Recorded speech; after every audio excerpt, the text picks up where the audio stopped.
Hello, welcome back to a Sunday message. The Bible is not a book about physical fitness. It's a book about spiritual fitness. Here's what we read in 1 Timothy chapter 4. For bodily exercise profits little, but godliness is profitable unto all things, having promise of the life that now is, and of that which is to come. 2 Timothy 3 says this, all scripture is inspired by God, and profitable for teaching, for reproof, for correction, for training in righteousness, so that the people of God may be adequate, equipped for every good work.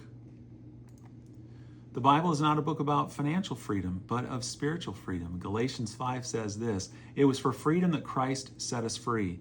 Therefore keep standing firm and do not be subject again to a yoke of slavery. For you were called to freedom, brethren, only do not turn your freedom into an opportunity for the flesh, but through love serve one another.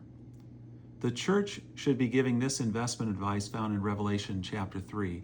I advise thee to purchase from me gold refined by fire, so that you may become rich, and white garments, so that you may clothe yourself.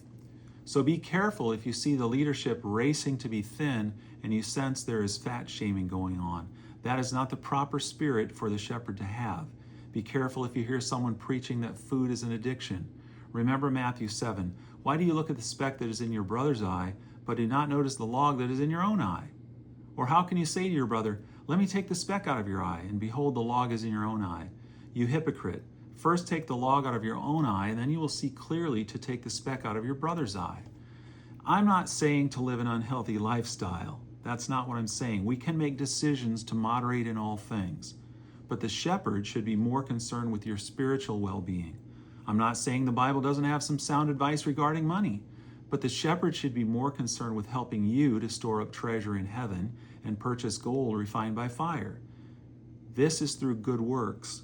You can't exchange money in this life for treasure in heaven, or else millionaires and billionaires win on this side of glory and in glory. If the sheep and the lambs are not helped to be spiritually well and encouraged to gain some rewards for themselves, there is something wrong. And remember, God looks on the heart. He does not look on the outward appearance. Thank you for listening.